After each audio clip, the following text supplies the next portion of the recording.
الحمد للہ رب العالمین والعاقبۃ للمتقین والصلاة والسلام على سید الانبیاء والمرسلین وعلى آلہ واصحابہ الطیبین الطاہرین اما بعد فاعوذ باللہ من الشیطان الرجیم بسم اللہ الرحمن الرحیم قل لا اسألكم علیہ اجرا الا المودة فی القربى صدق اللہ العظیم غوث اعظم بمنی بے سرو ساما مدد قبلہ دی مدد کعبہ ایمان مدد انتظار کرم تست منی عینی رائے خدا جو خدا بینو خدا دا مدد بگردہ بے بلا افتادہ کشتی ضعیفانو شکستارا تو پشتی بحق کے خواجہ عثمان ہارون مدد کن یا معین الدین چشتی مدد کن یا معین الدین چشتی مدد کن یا معین الدین چشتی منبر پر رونق افروز ذوی الاحترام ذوی الاحتشام عرش مقام سادات کرام علماء ذوی الاحترام حاضرین محفل پردہ نشین ماں اور بہنوں السلام علیکم ورحمۃ اللہ وبرکاتہ۔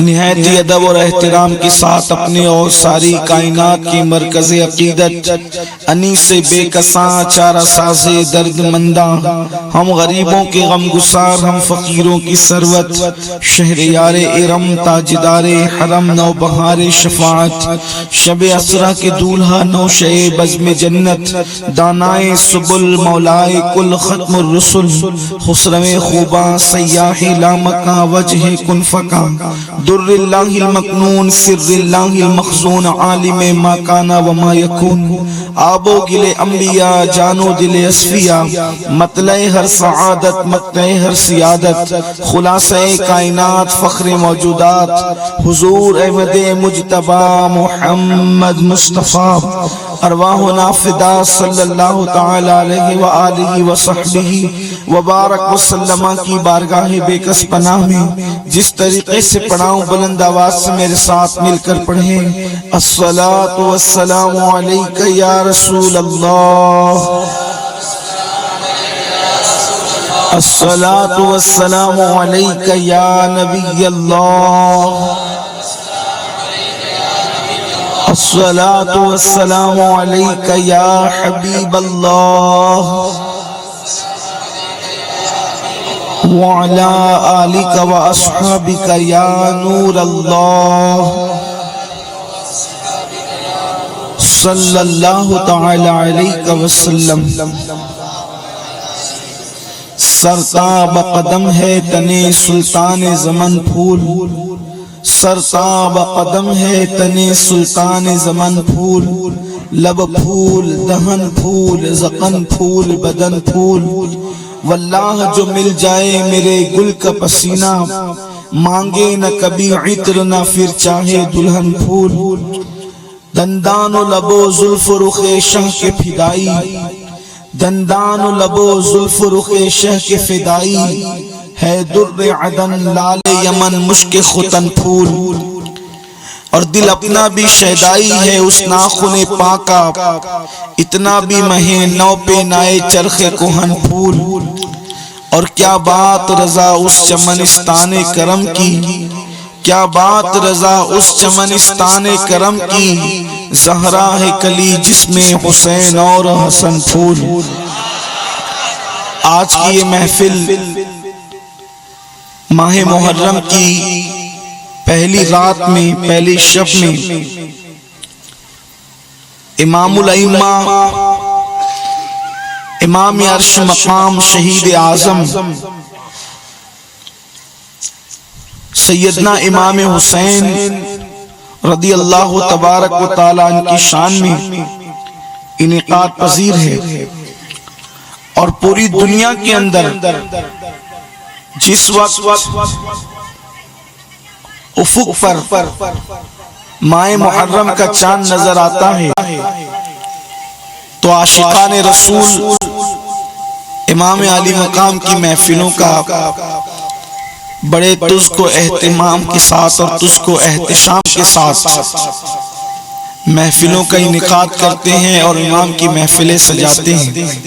ہم بھی یہاں موجود ہیں اور آپ کے جذبات اللہ سب سلامت رکھے اور آپ سب کو بہتر جزا عطا فرمائے.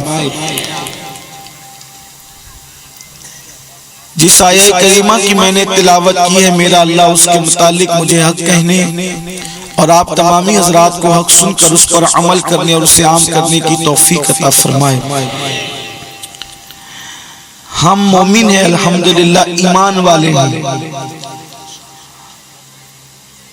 اور ہم حضور علیہ السلام کا کلمہ پڑھتے ہیں، مسلمان ہیں، لیکن کامل ایمان والے ہم اسی وقت بن سکتے ہیں جب ہمارے دل میں رسول اللہ کی سچی محبت ہو. حضور کی محبت کے بغیر، حضور کے عشق کے بغیر ایمان کسی کو مل نہیں سکتا. نمازی بننا آسان ہے لیکن مومن بننا آسان نہیں. روزے دار بننا آسان ہے مگر مومن بننا آسان نہیں. کیوں؟ کیونکہ ہر مومن نمازی اور روزے دار ہوتا ہے لیکن ہر روزے دار اور نمازی مومن نہیں ہوتا. کلمہ پڑھنے والا بننا آسان ہے لیکن مومن بننا آسان نہیں، کیونکہ ہر مومن کلمہ پڑھتا ہے لیکن ہر کلمہ پڑھنے والا مومن نہیں ہوتا. بلکہ یہ بھی آپ کو بتاؤں، حاجی بننا آسان ہے، مومن بننا آسان نہیں، کیونکہ ہر حاجی مومن ہوتا ہے لیکن ہر حج کرنے والا مومن نہیں ہو سکتا. ہر مومن حاجی ہو سکتا ہے لیکن ہر حج کرنے والا مومن نہیں ہو سکتا. اسی طریقے سے آپ قیاس کرتے چلے جائیں. بلکہ یہ بات بھی آپ کو کہہ دوں اگر برا نہ لگے کہ عالم بننا آسان ہے، مومن بننا آسان نہیں، کیونکہ مومنوں میں، ایمان والوں میں عالم ہوتے ہیں. ہر مومنوں کے اندر بہت سارے علماء ہوتے ہیں اور ہیں الحمدللہ، لیکن ہر عالم کا مومن ہونا یہ ضروری نہیں ہے. مگر ایک بات آپ کو بتاؤں اور آپ خیال سے سنیں، جو مومن ہوگا وہی جنت میں جائے گا اگرچہ وہ عالم نہ ہو. اگر معاذ اللہ کوئی عالم بے ایمان ہوا تو وہ جہنم میں جائے گا. اسی طرح کوئی حاجی بے ایمان ہوا وہ جہنم میں جائے گا. کوئی بے نمازی بے ایمان ہوا وہ جہنم میں جائے گا. میرے آقا صلی اللہ علیہ وآلہ وسلم کے دیوانوں، تو مومن بننا ضروری ہے. حضور علیہ الصلوۃ والتسلیم نے ہم سے مطالبہ یہ کیا کہ تم کچھ بنو نہ بنو لیکن تمہیں مومن بننا پڑے گا، تمہیں ایمان والا بننا پڑے گا. ایمان ضروری ہے. اگر جان دے کر ایمان ملے تو ایمان سستا ہے. اگر خاندان لٹا کر ایمان ملے تو ایمان سستا ہے. اگر وطن لٹا کر ایمان ملے ایمان سستا ہے. ایمان بہت سستا مل رہا ہے. اللہ اکبر. اسی لیے صحابہ کرام کو ریتوں پر جو لٹایا گیا، زمین پر کھینچا گیا، ان لوگوں کے سینے پر بڑے بڑے پتھر رکھے گئے اور ان سے ایمان چھیننے کی کوشش کی گئی، مگر صحابہ کرام نے جانیں دی، ایمان نہیں دیا. کون نہیں جانتا سیدنا بلال حبشی کی زندگی کو؟ بلال کے سینے پر پتھر رکھے جاتے اور اوپر سے چابک مارے جاتے، لیکن اللہ اکبر، سیدنا بلال حبشی رضی اللہ تبارک و تعالیٰ عنہ مسکرا کر کے چابک کھاتے جاتے، احد احد کی صدا لگاتے جاتے، لیکن ایمان چھوڑنے کے لیے تیار نہ تھے. اللہ اکبر. ایک طویل داستان ہے. حضرت سیدنا خباب رضی اللہ تعالیٰ عنہ صحابہ میں سے ایک صحابی ہیں. جب آپ کی پیٹھ کو، آپ کی پشت کو سیدنا فاروق اعظم رضی اللہ تعالیٰ عنہ نے دیکھا تو آپ کی پیٹھ جلی ہوئی تھی اور آپ کی پیٹھ پر انگاروں کے نشانات موجود تھے. حضرت خباب سے پوچھا، اے خباب یہ کیا ہے؟ تو فاروق اعظم کو خباب جواب دیتے ہیں، امیر المومنین، جب میں نے اسلام قبول کیا تھا، مصطفیٰ جان رحمت کی محبت کو میں نے قبول کیا تھا، تو اس وقت مکے کے کفار مجھ سے ایمان چھیننے کے لیے مجھے پہلے انگارے دہکاتے اور انگاروں کو دہکانے کے بعد جو ہے مجھے جلتے ہوئے انگاروں پر لٹا دیتے اور میرے اوپر ایک انسان کو کبھی کھڑا کرتے, کبھی میرے سینے پہ پتھر رکھ دیتے اور مجھ سے کہتے محمد عربی کو چھوڑ دو, لیکن میں جو ہے اللہ اکبر ان جلتے ہوئے انگاروں پر لیٹا رہتا اور ان سے کہتا تم میری جان تو لے سکتے ہو, تم میرے ٹکڑے ٹکڑے تو کر سکتے ہو, لیکن محمد عربی کی محبت میرے سینے سے نہیں نکال سکتے. مصطفیٰ جان رحمت نے فرمایا لا یؤمن احدکم حتی اکون احب الیہ من والدہ وولدہ والناس اجمعین, تم میں کا کوئی اس وقت تک مومن نہیں ہو سکتا جب تک کہ محمد الرسول اللہ سے اتنی محبت نہ کر لے, اپنے ماں باپ سے زیادہ, اپنی اولاد سے زیادہ اور تمام لوگوں سے زیادہ. جب تک مصطفیٰ جان رحمت سے محبت نہیں کرو گے اس وقت تک تم مومن نہیں ہو سکتے. پتا چلا مومن ہونے کے لیے رسول اللہ کی محبت ضروری ہے, رسول اللہ کا عشق ضروری ہے. اللہ اکبر. میرے پیارے آقا صلی اللہ علیہ وسلم کے پیارے دیوانوں, اگر حضور کا عشق نہ ملا پوری زندگی نماز پڑھتے رہے, حضور کا عشق نہ ملا پوری زندگی کعبے کا طواف کرتے رہے, حضور کا عشق نہ ملا پوری زندگی قرآن پڑھتے رہے, کوئی فائدہ ہونے والا نہیں. لیکن اب حضور سے پوچھیں یا رسول اللہ آپ کا عشق مومن بناتا ہے, اب آپ ذرا توجہ کریں میرے جملوں پر, آپ کا عشق مومن بناتا ہے, آپ کا عشق جنت میں لے جاتا ہے, آپ کا عشق کعبے کی چھت پہ چڑھاتا ہے, آپ کا عشق اللہ کا محبوب بناتا ہے, آپ کا عشق اللہ کا مقرب بناتا ہے, آپ کا عشق وہاں لے جاتا ہے جہاں کوئی چیز نہیں لے جاتی. لیکن یا رسول اللہ آپ کا عشق مجھے ملے گا کہاں سے؟ کیا کوئی بازار میں جاؤں گا وہاں جا کر کے مجھے عشق رسول ملے گا؟ کیا میں کسی خانقاہ میں جاؤں گا خانقاہوں میں عشق رسول ملے گا؟ کیا میں کسی مدرسے میں جاؤں گا وہاں مدرسے میں عشق رسول ملے گا؟ یا میں کسی مکتب میں جاؤں گا وہاں مکتب میں عشق رسول ملے گا؟ حضور میں آپ کا عاشق بننا چاہتا ہوں, آپ کا عاشق بننا مجھے جنتی بنائے گا, آپ کا عشق مجھے جنتی بنائے گا, لیکن عاشق بنوں گا کہاں؟ اس لیے کہ عشق کوئی پھل تو نہیں کہ اٹھا کر کھا لوں اور عاشق بن جاؤں, عشق کوئی خریدنے کی چیز تو نہیں کہ پیسوں سے خرید دو اور عاشق بن جاؤں. عشق ملے گا کیسے؟ اللہ اکبر. اب میرے آقا مصطفیٰ جان رحمت فرماتے ہیں, مسلم شریف کی حدیث ہے کہ تم میں کا کوئی اس وقت تک عاشق رسول نہیں ہو سکتا, مومن اس وقت تک نہیں ہوگا جب تک کہ عاشق رسول نہیں ہوگا. اور عاشق رسول کیسے ہوگا؟ مسلم شریف کی حدیث میں آقا فرماتے ہیں تم میں کا کوئی اس وقت تک کہ عاشق رسول نہیں ہو سکتا جب تک کہ میری اہل بیت سے عشق نہ کرے. اہل بیت سے محبت کرو گے تب کہیں جا کر تمہیں عشق رسول نصیب ہوگا. اب پتا چلا اگر کسی کے سینے کا عشق رسول معلوم کرنا ہے, کسی کے سینے کی محبت رسول معلوم کرنا ہے, تو اس کو یہ دیکھو کہ وہ اہل بیت سے کتنی محبت کرتا ہے. اہل بیت سے جتنا عشق کرے گا اتنا ہی اس کے سینے میں محبت رسول موجود ہوگا. جس کا حال یہ ہو کہ اہل بیت کا نام آنے پر اس کا منہ اتر جاتا ہو, کتنا بھی بڑا عاشق رسول کہلانے والا ہو, وہ کبھی عاشق رسول نہیں ہو سکتا. اہل بیت کی محبت پر موقوف ہے محبت رسول. حضرت سیدنا صدیق اکبر کہتے تھے, ابو بکر صدیق کہتے تھے صدیق اکبر کا مسلک کیا ہے؟ کیونکہ ہم سنی صحابہ سے محبت کرتے ہیں, صحابہ کا احترام کرتے ہیں. ہم وہ لوگ نہیں ہیں کہ صرف اہل بیت کا نام لے کر صحابہ سے دور ہو جائیں. ہمیں تو صحابہ اور اہل بیت دونوں سے پیار, کیونکہ دونوں رسول اللہ کے ہیں, دونوں حضور کے ہیں. تو صدیق اکبر فرماتے ہیں جتنی تعظیم, توجہ کرے, جتنی تعظیم میں رسول اللہ کی کرتا ہوں اتنی تعظیم میں حضور کی اہل بیت کی کرتا ہوں. جتنی محبت میں حضور سے کرتا ہوں اتنی محبت میں حضور کی اہل بیت سے کرتا ہوں. مثال سمجھانے کے لیے دیکھو, ایک ہے پورا قرآن, ایک ہے جس میں کتنی آیت لکھی ہوئی ہے؟ 6666. ٹھیک, یعنی آپ اس کو 6666 کہیں, ٹھیک ہے, 6666 اتنی آیتیں لکھی جاتی ہے تو پورا بن جاتا ہے ایک قرآن.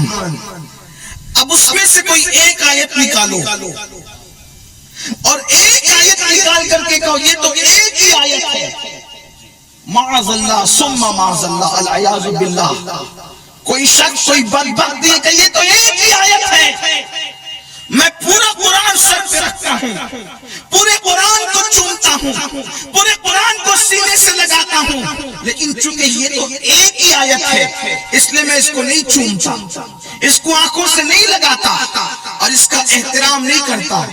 تو آپ علماء سے پوچھیں، علماء یہاں موجود ہے، کیا وہ مسلمان رہے گا؟ نہیں رہے گا۔ کیوں؟ اس لیے کہ جس کے جز کہتے ہیں تھوڑے سے حصے کو، جز کہتے ہیں تھوڑے سے حصے کو، اور کل کہتے ہیں پورے کے پورے کو۔ جس کے کل کا احترام کرنا فرض ہے اس کے جز کا احترام کرنا بھی ویسے ہی فرض ہے، اور جس کے کل کا انکار کرنا کفر ہے ویسے اس کے جز کا انکار کرنا بھی کفر ہے۔ تو قرآن مقدس کی آیت کو آپ الگ الگ کر دیں تو وہ ہو جائیں گے اجزائے قرآن، اور ان کو جمع کر لیں تو وہ ہو جائے گا کل قرآن۔ تو یہ جو رسول اللہ کی ذات ہے، یہ حضور کی جو ذات ہے، یہ مصطفیٰ جان رحمت، جیسے قرآن کے اجزاء ہے ویسے حضور کے بھی کچھ جزء ہے، اور حضور کے جزء کیا ہے؟ اہل بیت مصطفیٰ، یہ حضور کا جزء ہے، اس لیے کہ حضور علیہ السلام کا خون یہ اہل بیت کی رگوں میں دوڑ رہا۔ ہم نے حضور کو نہیں دیکھا،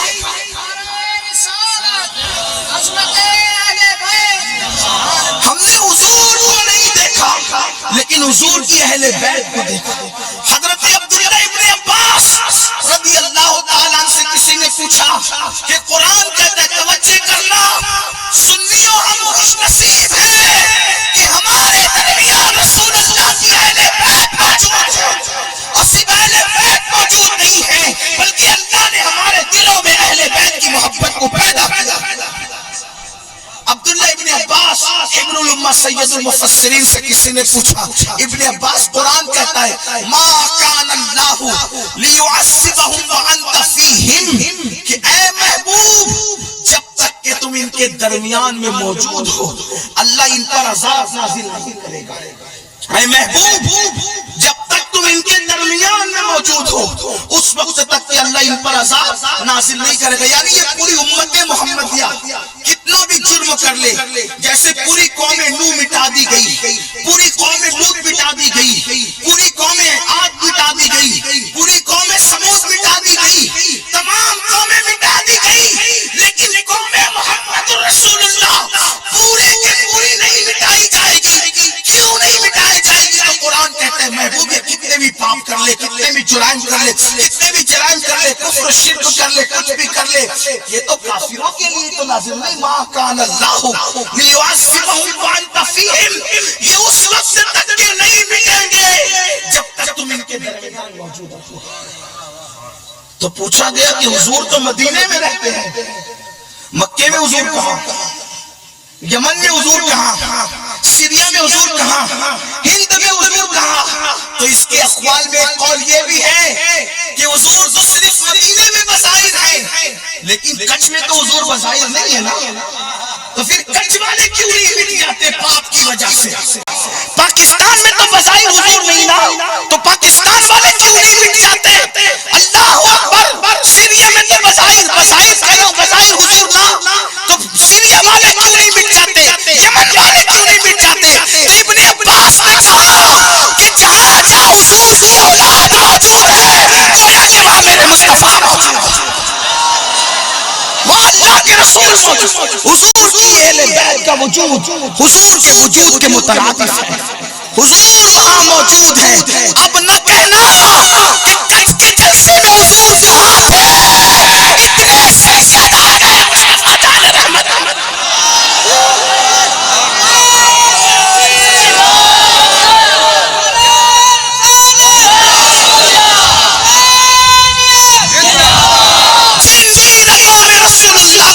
موجود ہے، ان کی موجودگی رسول اللہ کی موجود. یہ کون کہہ رہا؟ عبداللہ ابن عباس کہہ رہے ہیں، صحابی رسول کہہ رہے ہیں. اس لیے یاد رکھو، ان کی محبت سے اپنا سینہ آباد رکھو.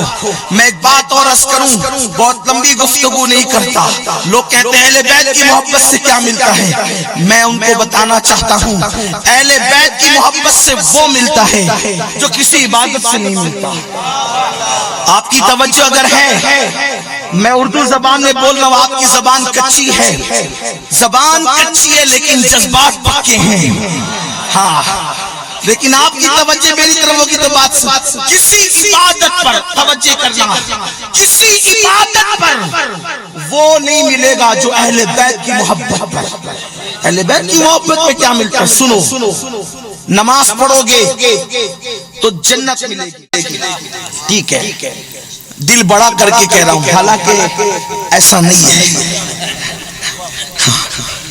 اس لیے کہ قرآن کہتا ہے فَوَيْلٌ لِّلْمُصَلِّينَ الَّذِينَ هُمْ عَنْ صَلَاتِهِمْ سَاهُونَ. ان نمازیوں کے لیے ویل ہے جو اپنی نمازوں کو بھولے بیٹھے، نماز میں سستی کرتے ہیں، غفلت کرتے ہیں. یعنی نماز پڑھو گے تو جنت ملے گی، روزہ رکھو گے تو جنت ملے گی. رکھو گے تو جو رمضان شریف میں بھی گٹکا کھاتے پھرتے ہیں ان کا انجام کیا ہوگا یہ تو کوئی بتا ہی نہیں سکتا. جو لوگ اذان کے وقت میں گیم کھیل رہے ہوتے ہیں، جو لوگ اذان کے وقت میں فلمیں دیکھ رہے ہوتے ہیں، سیریل دیکھ رہے ہوتے ہیں، ان کا انجام کیا ہے یہ تو اللہ ہی جانے، ہم نہیں بتا سکتے. لیکن جو پڑھتے ہیں نماز، ان کی بھی گارنٹی نہیں کہ انہیں جنت. جو نہیں پڑھتے ان کو تو کوئی ٹھکانہ نہیں ہوگا، وہ تو بہت برا عذاب ہے ان کے لیے، تو تباہی ہے، بربادی ہے، دنیا میں بھی اور آخرت میں. اللہ میری قوم کو نمازی بنا دے. لیکن پڑھ کر بھی کوئی گارنٹی نہیں ہے. لیکن اگر کسی کی قبول کر لے، ہو گئی قبول، تو ملنا کیا ہے؟ کیا ملنا ہے؟ مل کے بولو، کیا ملنا ہے؟ جنت. اور جنت کے 8 دروازے، جنت کے 8 دروازے، اس کے طبقے بھی 8 ہیں. ہر طبقے سے دوسرا طبقہ بہت اعلیٰ ہے. اب اعلیٰ سے اعلیٰ جنت ملے گی، جس کے اعمال جتنے اچھے ہوں گے اس کو اتنی اعلیٰ جنت ملے گی. ٹھیک، لیکن ایک جنت ایسی ہے، جنتوں میں ایک جنت ایسی ہے کہ وہ جنت میں صرف حضور رہیں گے. وہ جنت میں کون رہے گا؟ بولو کون رہے گا؟ حضور رہیں گے. اور اس جنت میں عمل کی وجہ سے کوئی نہیں جائے گا. نہ کوئی نمازی جا پائے گا اس جنت میں، نہ کوئی حاجی جا پائے گا اس جنت میں، نہ کوئی ولی جا پائے گا اس جنت میں، نہ کوئی کتب جا پائے گا اس جنت میں، نہ کوئی ابدال جا پائے گا اس جنت میں. کس جنت میں؟ جس میں حضور رہیں گے. اور کیوں نہیں جا پائے گا؟ کیونکہ حضور کے عمل کی طرح کسی کا عمل، جب حضور کے عمل جیسا عمل نہیں کر سکتے تو حضور کی جنت میں بھی عمل کی وجہ سے، جو حضور کی جنت ہے، جس جنت میں توجہ آپ کی، میں آپ کے سر کے اوپر سے تو نہیں جا رہی ہے، اگر سمجھ میں آ رہی تو بات تو آپ کو کچھ کہنا چاہیے. ہاں، آپ کو سمجھ میں آ رہی بات؟ ہاں، آپ آئے بہت شوق سے، لیکن بات بھی آپ کے سمجھ میں آنا چاہیے. تو چونکہ حضور کے عمل جیسا کسی کا عمل، تو عمل کی وجہ سے کوئی اس جنت میں، مثال کے طور پہ جس جنت میں شہداء ہوں گے، جس جنت میں شہداء ہوں گے، اس جنت میں صالحین نہیں ہوں گے. کیوں؟ کیونکہ ان کا عمل ہے شہادت، ان کا عمل ہے. اور غیر شہید شہیدوں کی جنت عمل کی وجہ سے نہیں پا سکتا، کیونکہ اس کا عمل وہ نہیں ہے. ٹھیک ہے. اسی طریقے سے جس جنت میں صدیقین ہوں گے، اس جنت میں شہید نہیں جا سکتا. اگر وہ صدیق نہیں تھا تو صرف شہید تھا، کیونکہ بعض شہید صرف جو صدیق نہیں ہو سکتے، بعض شہید صدیق ہوتے ہیں، بعض صدیق. بھئی میرے جیسا آدمی بھی کوئی اللہ کی راہ میں مار دیا جائے، شہید تو ہو گیا، لیکن صدیق کے درجے پر نہیں پہنچ سکا. تو چونکہ صدیق نہیں تھا، اس وجہ سے صدیقوں کی جنت میں عمل کی وجہ سے توجہ آپ کو کچھ کہنا چاہیے. ہاں سبحان اللہ. کم سے کم کہ آپ جاگ رہے ہیں. مجھے کوئی آپ کی داد نہیں چاہیے کہ بات سمجھ میں آ رہی, اس لیے جس کو سمجھے وہی کہے گا ٹھیک. اسی طرح صحابہ کی جنت میں اولیاء نہیں جا سکتے عمل کی وجہ سے, کیونکہ صحابہ کا عمل کیا ہے؟ صحابہ کا عمل ہے کہ انہوں نے رسول اللہ کو دیکھا ہے. صحابی نبیوں کی جنت میں نہیں جا سکتے, کیونکہ وہ نبی عمل کی وجہ سے کوئی صحابی عمل کی وجہ سے کوئی صحابی نبی کی جنت میں بولو, اور نبی سید الانبیاء کی جنت میں عمل کی وجہ سے نہیں جا سکتے. کیوں؟ کیونکہ سید الانبیاء کی طرح کسی کا عمل ہو سکتا ہے؟ سمجھنے کے لیے, سمجھانے کے لیے میرے آقا نے فرمایا ابو بکر کی ایک رات کی نیکی, ابو بکر کی ایک رات کی نیکی عمر کی ساری زندگی کی نیکیوں کے برابر ہے. تو پتا چلا کسی کی ایک نیکی کسی کی ساری زندگی کی نیکی کے برابر ہو جاتی ہے. تو عمل میں فرق ہے کہ نہیں؟ تو عمل کی بنیاد پر کوئی بھی عمل کی بنیاد پہ, عمل سے مراد نماز, روزہ, حج, زکات, دعوت و تبلیغ, تلاوت قرآن سیکھنا سکھانا, یہ سب اعمال ہے. ٹھیک, عمل سے مراد میری یہ ہے. ان اعمال کی اعمال ظاہری کی بنیاد پر کوئی رسول اللہ کے درجے میں جا سکتا ہے جنت میں؟ بولو, جا سکتا ہے جنت میں؟ نہیں جا سکتا. لیکن ایک عمل ایسا ہے جس سے کیا ملتا ہے. یہ ترمذی شریف کی حدیث ہے, اور میں دوسری کتابوں میں جو روایت آئی ہے ان ساری روایتوں کو ملا کر ترمذی کا مفہوم آپ کے سامنے پیش کر رہا ہوں. ایک دن ایک وقت ایسا آیا کہ مصطفیٰ جان رحمت حجرہ فاطمہ میں تشریف لائے.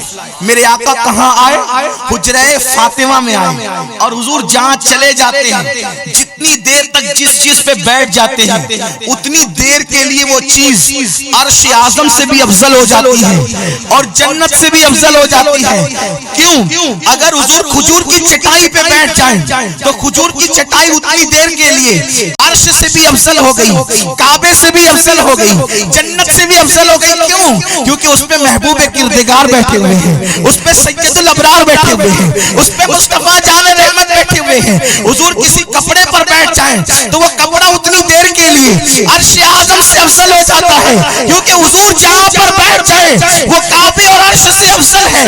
اللہ اکبر. حجرہ فاطمہ میں اللہ کے رسول تشریف لے جاتے ہیں, اور تشریف لے جانے کے بعد میرے آقا سیدہ فاطمہ سے کہتے ہیں, اے فاطمہ جو مجھ سے محبت ہے, فاطمہ اے فاطمہ اے فاطمہ, یاد رکھو جیسے اس کمرے کے اندر ہم 5 تن موجود ہیں, ہم 5 تن موجود ہیں, یعنی کہ نبی پاک ہے, علی مرتضیٰ ہے, حسن مجتبیٰ ہے, حسین شہید کربلا ہے, اور سیدہ طیبہ طاہرہ عابدہ زاہدہ راکعہ ساجدہ نقیہ تقیہ زکیہ رقیہ, اللہ پر عذرا ام ابیہا عالمہ غیر معلمہ ملکہ فردوس بری شہزادی کونین سیدہ ام الحسنین فاطمہ الزہرا رضی اللہ تعالیٰ عنہا. میرے نبی نے فرمایا جیسے محمد اس حجرے میں ہے, فاطمہ ہے, علی ہے, حسن حسین ہے, 5 تن جیسے آج یہاں ایک کمرے میں ایک ساتھ ہے. فاطمہ تمہیں خوشخبری ہو, جنت میں ہم 5 بھی ایک ساتھ ایسے ہی ہوں گے جیسے اس حجرے کے اندر موجود ہے. اللہ اکبر. سخی باپ کی سخی بیٹی تھی, کریم باپ کی کریمہ بیٹی تھی. سیدہ نے کہا بابا ہم تو ایک ساتھ جنت میں ہوں گے, جہاں سے محبت کریں گے وہ کہاں رہیں گے؟ تو آقا نے فرمایا فاطمہ جو ہم سے محبت کرے گا وہ جنت میں ہمارے ساتھ رہے گا.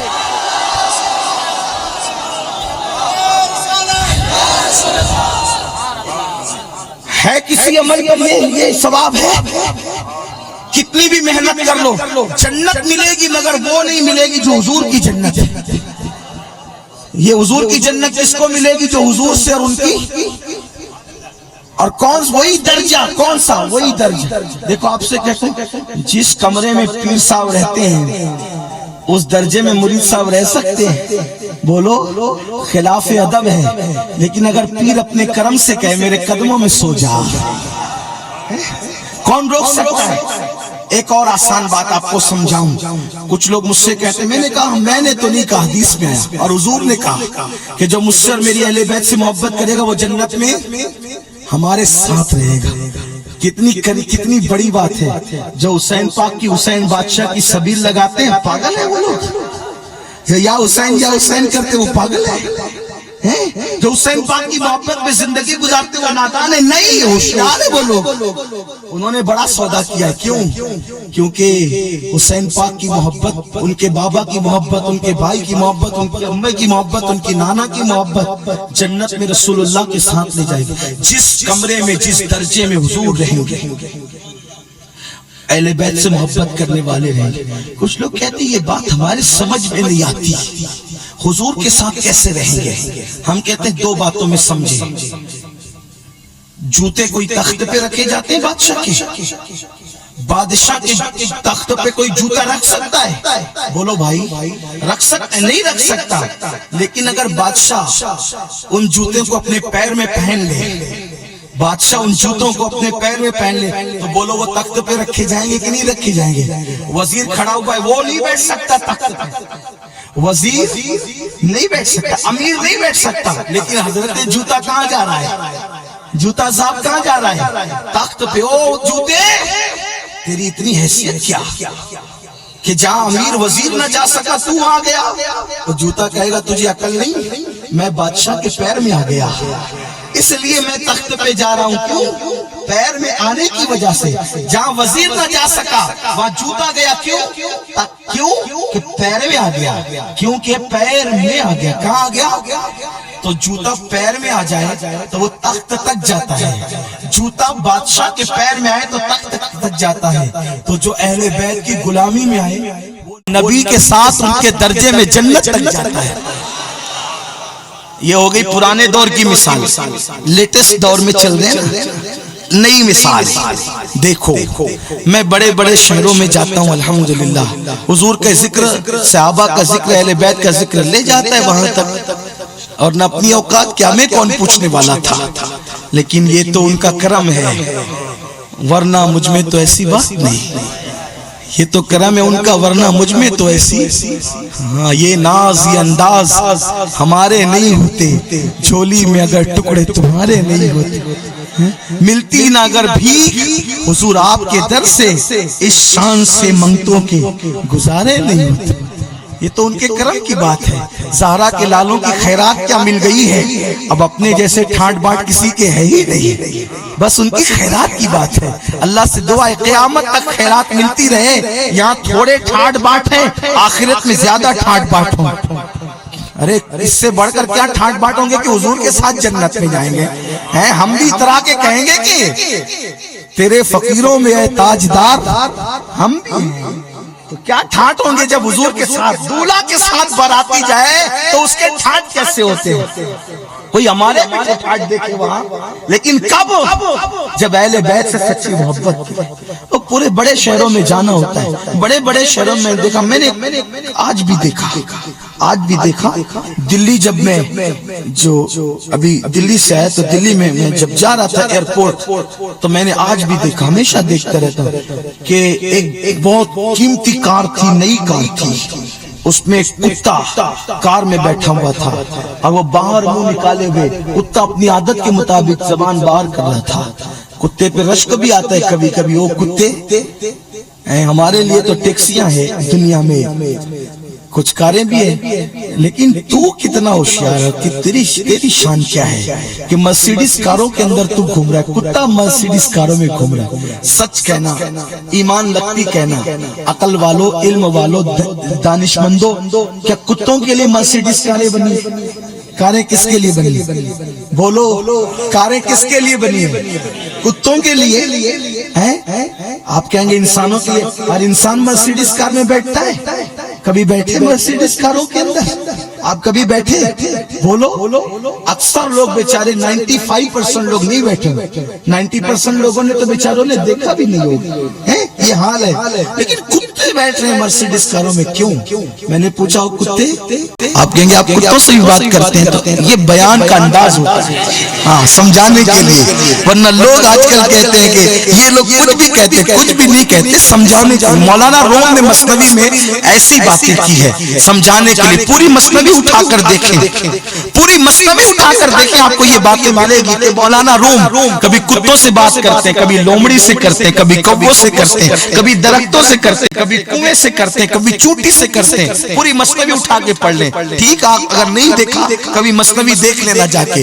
میں نے کتے سے پوچھا, او کتے تو ہے کتا, اور کتا ہو کر کے تو مرسیڈیز کار میں گھومتا ہے, تو کتا کیا جواب دے گا پتہ ہے؟ تصورات کی دنیا. کتا کہے گا تجھے پتہ نہیں کہ مرسیڈیز کار نہ میرے لیے بنی اور نہ میں مرسیڈیز کار کے لیے بنی, میری اوقات نہیں, میں تو کتا جو ٹھہرا. دیکھو کتے سب ایک ہی ہوتے ہیں. کتا مطلب کتا, کترا مطلب کترا.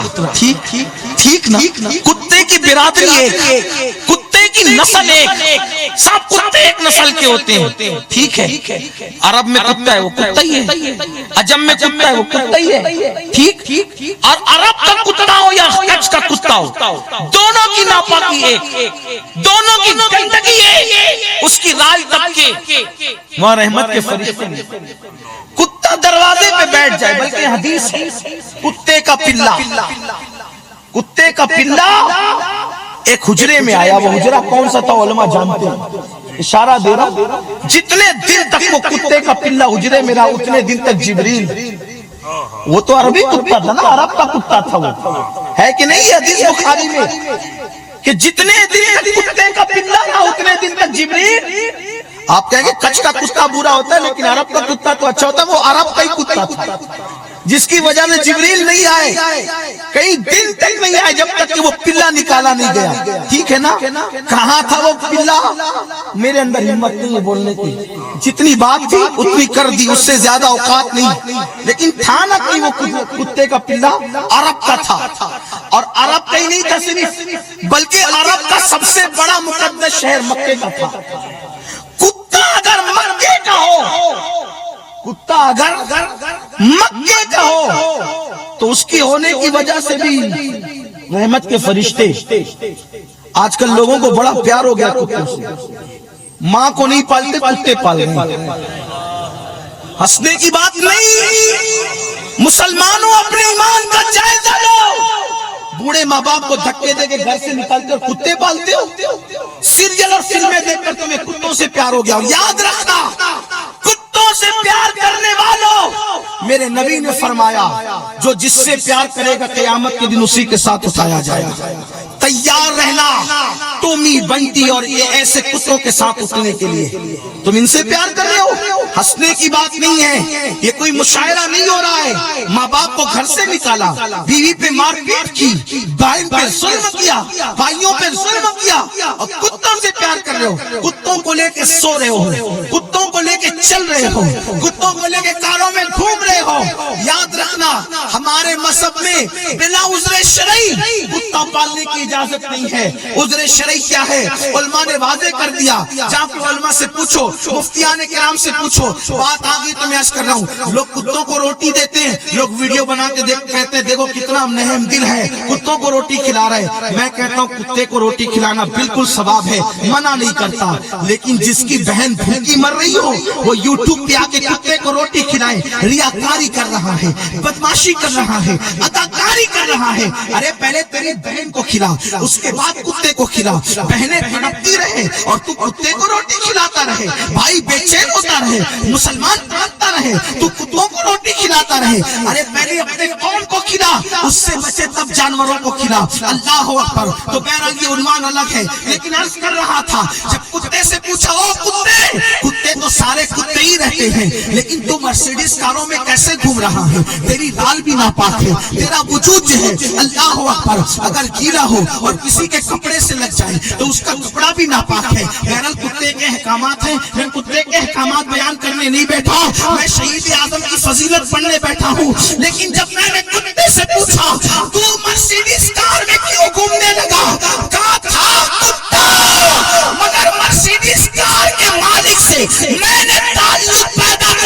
تو تعلق کی بنیاد پر جہاں جہاں میرا مالک جا رہا ہے میں وہاں جا رہا ہوں. تو سنی کہے گا جب کتا مرسیڈیز کار کے مالک سے تعلق پیدا کر کے مرسیڈیز میں جا سکتا ہے تو اہل بیت کا غلام مصطفیٰ جان رحمت سے تعلق قائم کر کے مالک جنت کے درجے میں کیوں نہیں جا سکتا؟ جہاں حضور جاتے وہاں کیوں نہیں جا سکتا؟ یہ ہے اہل بیت کی محبت کا انعام. میرے آقا فرماتے ہیں اے اللہ جو میرے حسین سے محبت کرے. حضور نے دعا کی احب اللہ من احب حسین، جو حسین سے محبت کرے گا وہ اللہ کا محبوب بن جائے گا، اللہ بھی اس سے محبت کرے گا. یہ ہے ایک مرتبہ میرے آقا نے دیکھا ایک بچہ کھیل رہا ہے بچوں میں. حضور نے اس بچے کو پکڑا، بچے کو پکڑ کے چوما اور چوم کر میرے آقا نے فرمایا میرے صحابہ میں اس کی بھی شفاعت کروں گا، اس کے ماں باپ کی بھی شفاعت کروں گا. صحابہ نے کہا آقا بچے تو اور بھی ہیں، آقا بچے تو اور بھی، اس بچے کی خصوصیت کیا ہے کہ آپ کہتے ہیں کہ آپ اس کو چوم رہے ہیں اور کہتے ہیں کہ میں اس سے محبت کرتا ہوں، اس کی شفاعت کروں گا، اس کے ماں باپ کی بھی کروں گا. حضور اس کی خصوصیت کیا ہے؟ آقا نے فرمایا ایک دن میں نے دیکھا کہ اس بچے کے ساتھ میرا حسین کھیل رہا تھا اور یہ بچہ میرے حسین سے محبت کرتا ہے، تو جو میرے حسین سے محبت کرتا ہے میں اس سے محبت کرتا ہوں، میں اس کی بھی شفاعت کروں گا، اس کے ماں باپ کی بھی شفاعت کروں گا. اپنے بچوں کے دل میں اہل بیت کی محبت پیدا کرو تاکہ ہمیں بھی اس شفاعت ملے، ہمیں بھی خیرات شفاعت نصیب ہو. لیکن ایک بات اب آخری میں کہنے لگا ہوں، بات کو طول نہ دیتے ہوئے سنیو، کیا ہم حسین پاک سے محبت کرتے ہیں؟ چلو آج پوچھ ہی لیتے ہیں، محبت کرتے ہیں؟ کون کرتا ہے؟ ایسے نہیں جواب چاہیے. محبت کرتے ہیں؟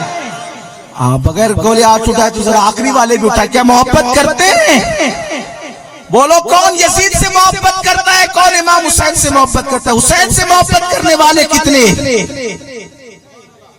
سبحان اللہ. اور یزید سے محبت کرنے والے الحمدللہ کوئی بھی نہیں. لیکن آپ نے دعویٰ کیا، آپ نے کیا کیا؟ دعویٰ. میں آپ سے کہوں گا میں ہندوستان کا وزیر اعظم ہوں، مانو؟ بولو بولو بولو، بولنا پڑے گا. مانو گے؟ سچ سچ بولنا، ہاتھ اٹھا کے بولو مانو گے؟ ابھی تک میں نے پوری تقریر کی تھی، مانی کہ نہیں مانی؟ بولو بولو بھائی مانی. یہ ایک جملہ کیوں نہیں مان رہے ہو؟ نہیں ہے اس کے لیے میرے پاس کوئی دلیل نہیں ہے. اس کے پاس میرے پاس کوئی دلیل ہے؟ ایسے بولنے سے کوئی وزیر اعظم بنے گا؟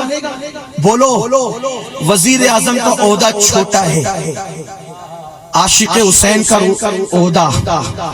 بولو بولو وزیر اعظم کا عہدہ، صدر جمہوریہ کا عہدہ، ملک کے صدر کا عہدہ، عاشق حسین کا عہدہ. ہمارے مذہب کے اعتبار سے جو عاشق حسین ہے وہ کون ہے؟ جنتی. وہ کون ہے؟ کسی وزیر اعظم کا جنتی ہونا یقینی ہے. بولو. لیکن حسین اعظم کے عاشق کا جنتی ہونا، بولو.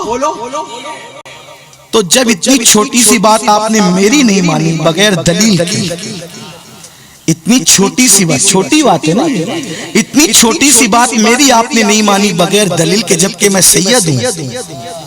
حالانکہ میں اس پر غرور نہیں کرتا، نہ اس کا دعویٰ کرتا ہوں، اور نہ میں لوگوں سے کوئی اس کا کوئی کریڈٹ مانگتا ہوں. آج بات آ گئی تو کہہ دیا، ورنہ ہم تو شرمندہ رہتے ہیں کہ اپنی کوئی اوقات نہیں، ہم وہ ہیں اس قابل نہیں ہے، شرمندہ رہتے ہیں اور روتے بھی رہتے ہیں کہ قیامت میں کیا منہ دکھائیں گے. ہاں بہت بڑا منصب ہے، لیکن چونکہ اب اللہ نے اس خاندان میں پیدا کیا تو ہماری مرضی تھوڑی تھی، اب پیدا ہو گیا اس خاندان میں، لیکن شرمندہ ہے کہ ہم اس خاندان کے قابل، اس خاندان جیسا ہمارا عمل کہاں. تو اس خاندان میں لوگ ہزار رکعت نمازیں رات کو پڑھتے تھے، ہم تو 2 بھی نہیں پڑھ پاتے نفل، ہے نا. کہاں اس خاندان میں کبھی تہجد قضا نہیں ہوتی تھی، ہم لوگ تہجد نہیں پڑھ پاتے. اس خاندان میں ایک رات میں پورا ایک قرآن ختم کرنے والے لوگ تھے، ہم تو ایک پارہ بھی پڑھنے کی اوقات نہیں رکھتے. جو سچی بات ہے وہ ہے. ہاں، اور اٹھنے کے بعد آپ چاہنا تو محبت کرنا، چاہنا تو نہیں کرنا. ہم یہ نہیں کہیں گے کہ ہم یہ وہ کچھ نہیں ہے، ہم باقی آپ کی مرضی ہے، کیونکہ ہم آپ سے محبت چاہتے ہی نہیں ہے. ہم نہیں چاہتے آپ سے، ہم تو اس کی رضا چاہتے ہیں. میں یہاں بیٹھ کے یہ کہوں کہ میں ایک رات میں پورا قرآن پڑھ لیتا ہوں تو میں نے کون سا کمال کرنا ہے؟ جھوٹ بول کے آپ سے محبت لوں گا، وہ یار ناراض ہوگا. سچ بول کر آپ ناراض ہوتے ہیں تو ہوتے رہے، یار کی رضا چاہیے. مولا ہم تیرے گنہگار ہیں، بلکہ پوری کائنات میں سب سے بڑے گنہگار ہم ہی ہیں، لیکن بس تیرا کرم ہے کہ تو نے اس خاندان عالی تبار میں پیدا کیا. اس سے بڑا تیرا کوئی احسان نہیں، اس شکر کے سوا کچھ کر نہیں سکتا. میں سید ہوں، لیکن آپ نے میری بات اتنی چھوٹی نہیں مانی کہ میں ہندوستان کا وزیر اعظم ہوں. مانی آپ نے؟ بولو نا، اب بھی بولو نا. مانی؟ وجہ میرے پاس کوئی دلیل؟ ایسے کوئی دعویٰ کر کے وزیر اعظم نہیں بنتا، دلیل چاہیے. سارے ہندوستان کے بڑے بڑے ایم پی مل کر جس کو چنیں گے، یہ شرط ہوگی، وہ شرط ہوگی، جب آدمی جا کے وزیر بنے. اتنی چھوٹی بات جب بغیر دلیل کے آپ نے میری نہیں مانی تو اللہ تعالیٰ اتنی بڑی بات آپ کی کیسے مانے گا؟ اللہ کیسے مانے گا بغیر دلیل کے؟ حسین کا عاشق ہونے کے لیے کوئی دلیل تو چاہیے. دلیل کیا ہے؟ ہاتھوں میں کڑے پہننا یہ دلیل ہے؟ یہ دلیل ہے عشق حسین کی؟ ہاتھوں میں ڈورے باندھنا یہ دلیل ہے عشق حسین کی؟ محرم میں سینہ پیٹنا، کالے کپڑے پہننا یہ دلیل ہے عشق حسین کی؟ یہ تو چیٹنگ باز لوگوں کا کام ہے. چیٹر لوگ ہیں جو 10 دنوں تک کالے کپڑے پہنتے ہیں، اسی لیے ہم ڈر کے مارے اس 10 دنوں میں چھوڑ دیتے ہیں کہ چیٹر نہ سمجھا جائے. ہمیں سال بھر کالے پہنیں گے، 10 دن نہیں پہنیں گے، کیونکہ وہ پہنتے ہیں. کون لوگ؟ صحابہ کے گستاخ. ہم نہیں پہنتے، چھوڑ دیتے ہیں. جاؤ 10 دن تمہارے لیے، باقی ہمارے. ٹھیک؟ کیا دلیل ہے عشق حسین کی؟ بس اسی بات ختم کرنا چاہتا ہوں. عشق حسین کی دلیل کیا ہے؟ سرٹیفکیٹ کیسے ملے گا امام حسین کا عاشق بننے کے لیے؟ تو ایک ہی بات ہے، جو کام یزید کرتا تھا وہ کام آپ کو چھوڑنا پڑے گا. جب تک کہ یزید والے کام نہیں چھوڑو گے اس وقت تک کہ آپ عاشق حسین نہیں بن سکتے. آپ اپنا دل بہلا لو، جیسے میں دل بہلا لوں میں وزیر اعظم نہیں بننا. لوگ ہنسیں گے مجھ پہ، اے بیوقوف ہو گیا، پاگل ہو گیا، اس کا دماغ چل گیا، یہ زبردستی اتنا بڑا دعویٰ کر رہا ہے. جب میرا دعویٰ لوگ نہیں مانیں گے تو اللہ کیسے اتنا بڑا دعویٰ مان لے گا؟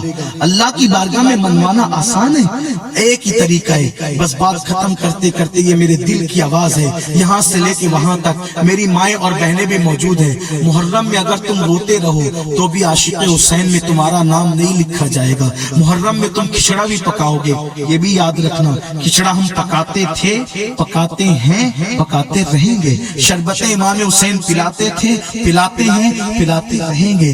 لیکن عاشق حسین بننے کے لیے دلیل کوئی چاہیے، اور اس کی پہلی دلیل یہ ہے، یزید والے کام جب تک نہیں چھوڑو گے عاشقان حسین میں آپ کا میرا نام نہیں لکھا جائے گا. کیونکہ یزید تو بہت چھوٹا موٹا آدمی نہیں تھا، آپ نہیں سمجھے یزید کو.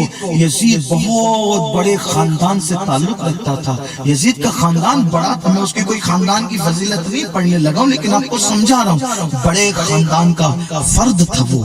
اور چونکہ ایک یزید ہی برا تھا اس لیے ہم اس کے پورے خاندان کو برا نہیں کہتے. پتہ ہے اس کا خاندان کون تھا؟ بنو امیہ کا خاندان.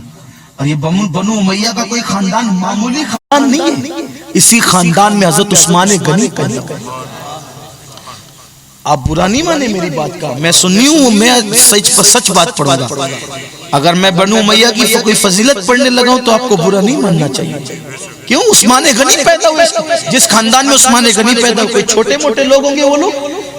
اسی خاندان میں حضرت ابو سفیان بھی تھے، صحابی رسول ہیں وہ، اور ہم ان کا احترام کرتے ہیں. کسی کو برا لگتا ہے، برا لگے گالی دینا، گالی دے، کوئی بات نہیں. ہمیں صحابہ کے احترام میں اگر کوئی گالی دیتا تو ہم سننے کے لیے تیار ہیں. اسی خاندان میں حضرت امیر معاویہ پیدا، اور وہ حضرت امیر معاویہ کا سگا بیٹا ہے. حضرت امیر معاویہ کا دھیان دینا، خاص بات پڑھنا، اور حضرت امیر معاویہ کا ہم احترام کرتے ہیں. سید ہو کر بھی کرتے ہیں، کسی کو برا لگتا ہے تو لگے. کیوں؟ کیونکہ شرف صحابیت ہے. کیا ہے؟ شرف صحابیت کا شرف ہمیں حکم دیتا ہے احترام کرنے پہ. ہم نہ گستاخی کرتے ہیں، اور اگر کوئی کرے تو ہم اس کو کرنے نہیں دیتے. یہ اہل سنت کا موقف، اہل سنت کا مسلک ہے. ٹھیک. اب ایسے وہ ولی کا بیٹا نہیں ہے، صرف ولی نہیں، ولی سے بڑا منصب کس کا بیٹا ہے؟ وہ کس کا بیٹا ہے؟ صحابی کا بیٹا. تم اس کو مانتے ہو؟ بولو اس کو مانتے ہو؟ اس کے والد کا میں نے احترام بیان کیا، لیکن اس کا نام کیسے لے رہا ہوں؟ پلید ہے یزید، فاسق و فاجر ہے، لعنتی ہے، ملعون ہے. کہہ دیا کسی کو برا لگے تو. اس کے والد کو اچھا کہا، اچھے تھے ثابت، اس لیے اس اعتبار سے اچھے کہہ دیا. برا لگے تو کسی کو لگے. یزید کو لعنتی کا، کسی کو برا لگے تو لگے. نہ ادھر برا کا خیال نہ ادھر برے. مانتے ہو اس کو؟ بولو نہیں مانتے. کیوں؟ امام حسین نے اس کو نہیں مانا، اس لیے آپ بھی نہیں مانتے. اس کو نہیں ماننے کی وجہ کیا ہے؟ یزید کو نہیں ماننے کی وجہ کیا ہے؟ ایک ہی وجہ ہے نا صرف. کیا وجہ ہے؟ میرے امام نے نہیں مانا، ہم بھی نہیں مانتے. تو جب امام یزید سے خوش نہیں تو ہم بھی نہیں مانتے. تو آپ سے خوش ہیں، ہم سے خوش ہیں. بولو ذرا سچی بولو. اب ذرا اس حقیقت کی طرف آؤ. یزید والے کام کر رہے ہو تو امام حسین صحابی کے بیٹے سے ناراض ہو سکتے ہیں، ہم سے نہیں ہو سکتے. ہمارا باپ کوئی صحابی، ہمارا باپ کوئی ولی، کوئی قطب ہے، کوئی ابدال ہے، ہم سے ناراض نہیں ہو سکتے.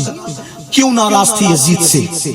اب دو تین باتیں سنیں، بات مکمل ہو. کل بھی آپ سے گفتگو کرنا ہے، لیکن اب آپ سنو یزید سے کیوں ناراض تھی. نمبر ایک، یزید شراب پیتا تھا.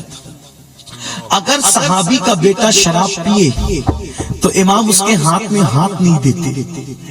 صحابی کا بیٹا شراب پیے، امام اس کے ہاتھ میں ہاتھ نہیں دیتے. تو کیا تم یہ سمجھتے ہو کہ قیامت کے دن امام اپنا ہاتھ تمہارے ہاتھ میں دے دیں گے اور تمہارا ہاتھ اپنے ہاتھ میں لے لیں گے جبکہ تم شراب پی رہے ہو، جبکہ تم اللہ اکبر نشہ کر رہے ہو، گولیوں سے نشہ کر رہے ہو، بھنگ چرس ہماری قوم میں ہے. اس مجمع میں انشاءاللہ ایسے لوگ نہیں ہوں گے جو شرابی ہوں گے، جو شرابی اور شراب پی کے بستر میں پڑے ہوں گے.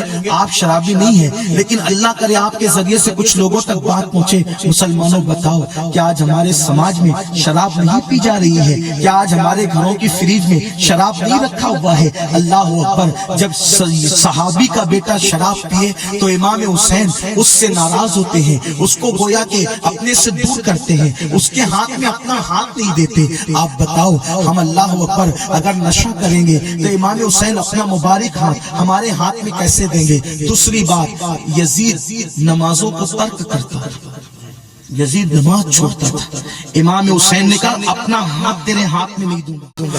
علی اکبر کی گردن چلی جائے مجھے گوارا ہے، ہم شبیہ پیغمبر کی گردن چلی جائے مجھے گوارا ہے، لیکن ایک بے نمازی کے ہاتھ میں ہاتھ دینا گوارا نہیں. سنیوں، ایمان والے دل پہ ہاتھ رکھ کر سوچو، اگر صحابی کا بیٹا نماز چھوڑ دے تو حسین اس کے ہاتھ میں ہاتھ نہیں دیتے. ہم نماز نہیں پڑھتے، اپنا مبارک ہاتھ حسین ہمارے ہاتھوں میں قیامت کے دن کیسے دیں گے؟ اللہ اکبر. وہاں پچھتاؤ گے، وہاں تڑپو گے، وہاں بلبلاؤ گے، وہاں بے چین ہو جاؤ گے. بتاؤ، اگر رسول اللہ ناراض ہو جائیں تو امام حسین کا واسطہ دے کے حضور کو راضی کر سکتے ہیں، لیکن حسین ناراض ہو جائیں تو پھر حسین کو کیسے مناؤ گے؟ اگر قیامت کے دن مولا حسین نے کہا جھوٹے قذاب میرے نام کا دعویٰ کرتا تھا، میری محبت کا دعویٰ کرتا تھا، حسینی ہونے کا دعویٰ کرتا تھا، اور کام یزید جیسے کرتا تھا، یزید کے طریقے کو زندہ کرتا تھا، تو بتاؤ قیامت کے دن کس کے دروازے پہ دستک دو گے؟ قیامت کے دن کس کی دعائی دو گے؟ مسلمانوں، آج ہوش کے ناخن دے لو.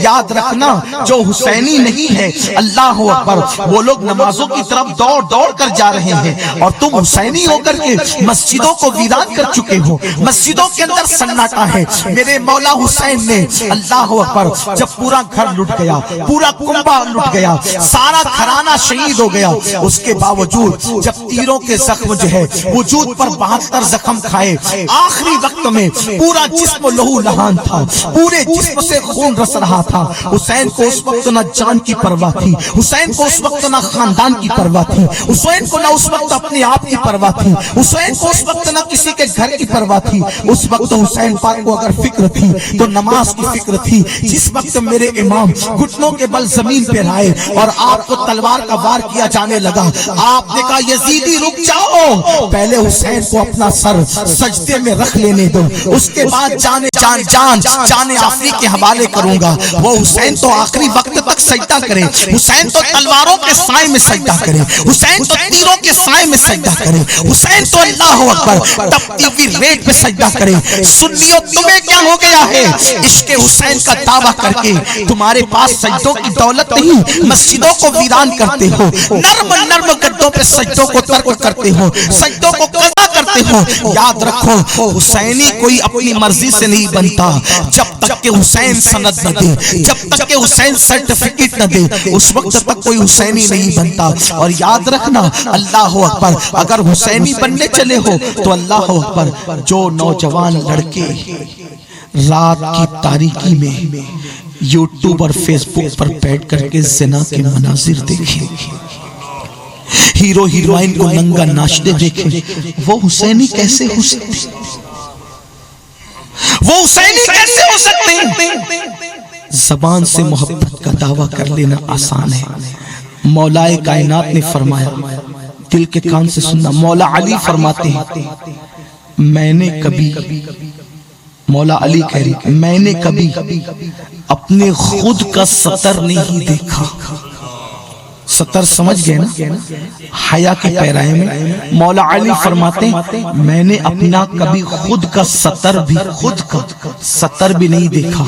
لوگوں نے کہا حضور سطر دیکھنا تو ضرورت ہے انسان, بغیر سطر دیکھے آدمی کے بہت سارے مسائل نہیں ہو سکتے, لیکن وہ علی تھی. بغیر سطر دیکھنا ضرورت بھی اور جائز بھی ہے. خود کا سطر دیکھنا ضرورت بھی ہے اور ناجائز و حرام بھی, جائز بھی ہے. جائز ہونے کے باوجود اے مولا آپ نے اپنا سطر کیوں نہیں دیکھا؟ مولا علی جواب دیتے ہیں مجھے شرم آتی تھی, حیا آتی ہے کہ جن آنکھوں سے میں اللہ کے رسول کا چہرہ دیکھتا ہوں, جن آنکھوں سے میں اللہ کے رسول کا چہرہ دیکھتا ہوں, ان آنکھوں سے میں اپنا سطر کیسے دیکھوں؟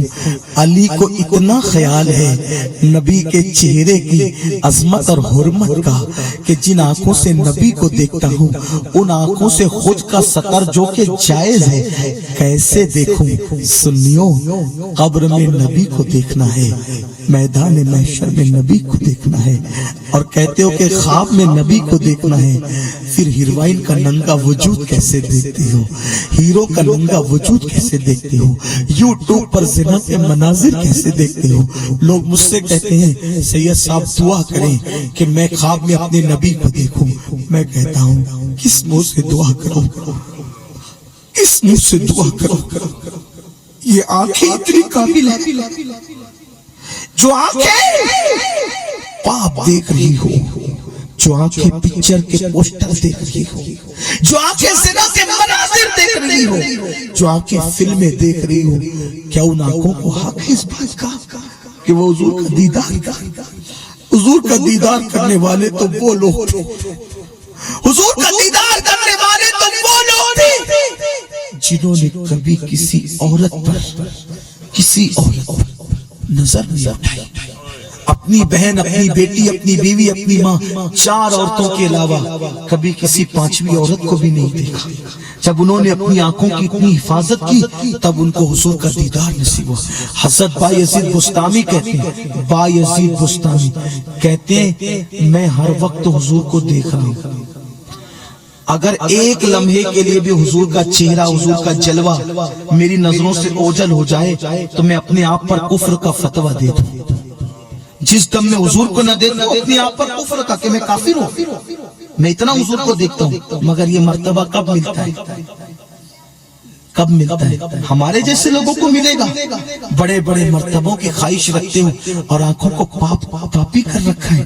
اپنے حال پہ رحم کرو مسلمانوں، بہت بڑی بڑی باتیں کرنے چلے ہو، احساس کرو۔ کسی دن تنہائی میں بیٹھ کے سوچنا، کسی دن اکیلے میں، یہ 10 دن ہے نا، 10 دن، ان 10 دنوں میں کبھی اکیلے میں بیٹھ کے سوچنا کہیں میں یزید سے زیادہ تو برا نہیں ہو گیا۔ عمل کے معاملے میں کہہ رہا ہوں، عمل کے معاملے میں کہیں میں یزید سے زیادہ برا تو نہیں ہو گیا۔ آپ کہیں گے عمل کے معاملے میں یزید سے کیسے برا ہو سکتا ہوں؟ آپ کھانا ہمارا کھا رہے ہیں، اسٹیج پہ ہمارے بیٹھے، محفل ہم نے سجائی، آپ ہمیں اتنی بڑی گالی دے کے جا رہے ہیں۔ سید صاحب یہ ظلم نہ کریں، دیکھو میں سچی بات کہنے آیا ہوں، اگر راپر والوں آئندہ نہیں بلانا، شوق سے مت بلانا، کچھ والوں آئندہ نہیں بنانا، شوق سے۔ میرے جملے سمجھنا، کہیں عمل کے معاملے میں ہم یزید سے زیادہ آگے تو نہیں نکل گئے؟ آپ کہیں گے کیسے؟ 2 جملوں میں سمجھ دیکھو، یزید بندر نچاتا تھا اور بندروں کا ناچ دیکھتا تھا۔ یزید کس کا ناچ دیکھتا تھا؟ بندروں کا۔ ہم کس کا ناچ دیکھ رہے ہیں؟ ہیروں کا۔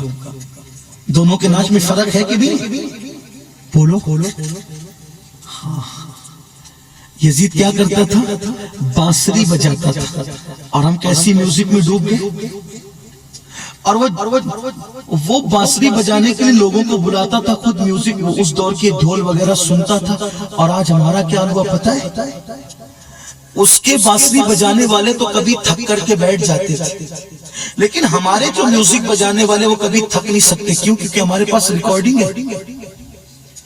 8-8 گھنٹہ 10-10 گھنٹہ کانوں میں ایئر فون لگا کے، اور حد تو یہ ہے مسلمانوں، کانوں میں ایئر فون لگائے گانے سن رہے، اور گانے سنتے سنتے ہماری آنکھ لگ جاتی ہے۔ یزید بندروں کا ناچ دیکھتا تھا، اب ہیرو ہیروئن کو ننگا ناچتے دیکھ رہے۔ یزید زنا کرتا تھا، یزید زنا دیکھتا نہیں تھا، لیکن اس قوم کو حسینی میں کس منہ سے کہوں، جو قوم یوٹیوب پر بیٹھ کر، فیس بک پہ بیٹھ کر زنا کے مناظر دیکھتی ہے۔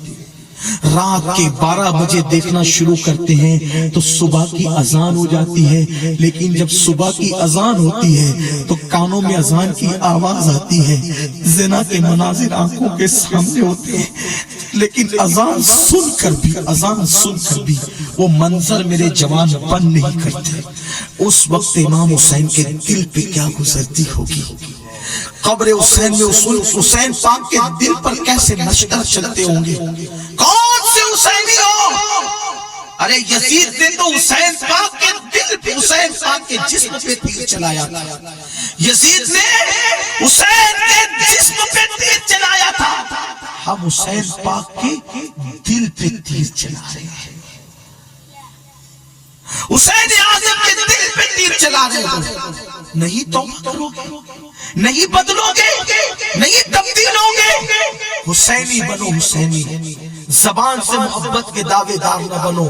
اگر حسین پاک مولا حسین سے محبت ہے تو آج عہد کر لو، آج عہد کر لو مولا حسین، آپ کے یہ 10 دن ہے، 10 دن آپ سے میں بہت دور ہو گیا تھا، میں نے یزید کا کردار اختیار کر لیا تھا، میں نے یزید کا کردار اختیار کر لیا تھا۔ میرے مولا سخی بادشاہ، آج میں آپ کی بارگاہ میں معافی مانگتا ہوں، سچے دل سے توبہ کرتا ہوں اپنے اللہ کی بارگاہ میں، مولا آپ راضی ہو جائیں، آج کے بعد جتنے کام یزید نے کیا ہے وہ سارے کام چھوڑ دوں گا۔ یزید نشہ کرتا تھا، میں کبھی نشہ نہیں کروں گا۔ یزید بے نمازی تھا، میں کبھی نماز نہیں چھوڑوں گا۔ یزید زنا کی طرف جاتا تھا، میں کبھی زنا کی طرف نہیں جاؤں گا۔ یزید حق تلفی کرتا تھا، میں کبھی حق تلفی نہیں کروں گا۔ یزید جو ہے ظلم کرتا تھا، میں کبھی ظلم نہیں کروں گا۔ بولو کہ اپنے مولا سے یہ وعدہ کرتے ہو، اپنے حسین بادشاہ سے یہ وعدہ کرتے ہو؟ ارے مسلمانوں،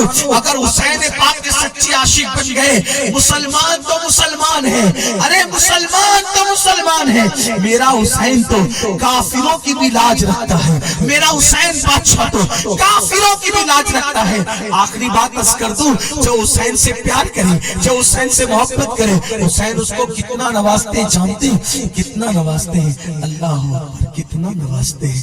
ایک مرتبہ جب لوٹا ہوا قافلہ، ایک مرتبہ جب لوٹا ہوا قافلہ کوفہ کی طرف جانے لگا، اور کوفہ سے جب لوٹا ہوا قافلہ دمشق کی طرف جانے لگا، کہاں؟ دمشق کی طرف جانے لگا۔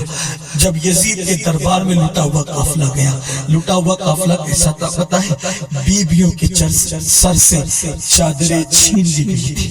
میں یہ تقریر گجرات میں کر رہا ہوں، میرے گجرات کے سنی مسلمان تو سیدوں کی بیٹیوں کو بھی ماں کہتے ہیں، سیدوں کی بیویوں کو بھی ماں کہتے ہیں۔ اللہ اکبر، وہ لوٹا ہوا قافلہ کیسا تھا؟ بیویوں کے سروں سے چادریں چھین لی گئی تھی۔ امام حسین کے بیمار بیٹے امام زین العابدین کے ہاتھ میں ہتھکڑیاں تھی، پیروں میں بیڑیاں تھی۔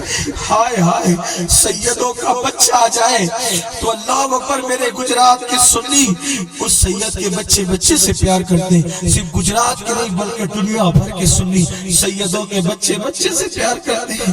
اللہ اکبر، وہ اوپر نہیں بیٹھتے، سیدوں کو نیچے نہیں بٹھاتے، ان کا احترام کرتے ہیں۔ سید کھڑا ہو تو وہ خود زمین پہ بیٹھنے کی بھی ہمت نہیں کرتے، کھڑا ہو جائے سید تو سب کھڑے ہو جاتے ہیں۔ اللہ یہ نسبت سلامت رکھے۔ لیکن وہ پہلا سید روئے زمین پر، وہ پہلا حسینی سید، وہ پہلا حسینی۔ ان کے بابا بھی سید تھے لیکن حسینی سید، ان کے بابا تو حسین تھے، ان کے دادا بھی سید تھے علی، ان کے دادا بھی سید تھے لیکن وہ علی تھے، وہ حسین تھے۔ حسینی سید پہلا کون تھا؟ پہلا حسینی سید کون تھا؟ امام زین العابدین۔